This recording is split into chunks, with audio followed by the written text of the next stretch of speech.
So, ayan na nga. At magluluto tayo ng pansit bato. So, nagisa muna ako dyan ng sibuyas, bawang, at karne. Nilagay ko na rin yung carrots habang ako'y nagigisa at yung sayote. Ang pansit bato po ay originated from Bato, Camarines Sur.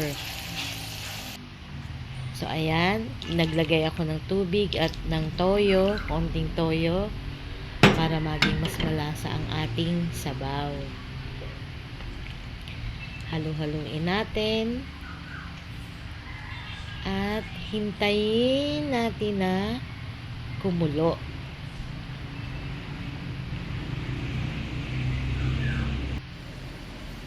At ayan, kumukulo na ang ating sabaw. Ilagay na natin ang pansit bato. Ang pansit bato po ay makitubig yan. So, dapat maraming tubig ang ilagay natin kasi mabilis mag-absorb ng tubig yung noodles. Halu-haluin natin. Madami na yata yung 3/4 lang Yan. Pakuluan din natin ng mabuti ang pansit para siya ay maluto.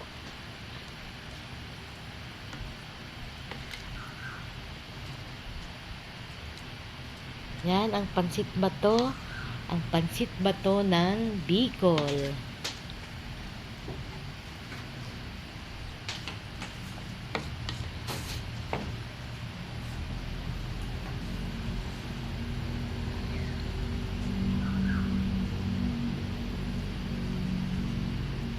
Yan, at hayaan muna natin siyang kumulo ng kumulo.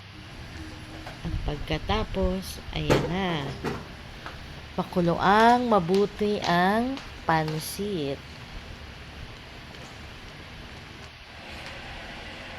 At ayan, nilagay ko na dyan ang gulay, ang cabbage.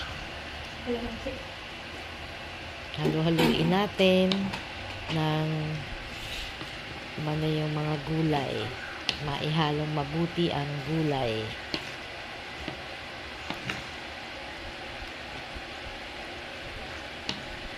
Grabe, ang sarap niyan.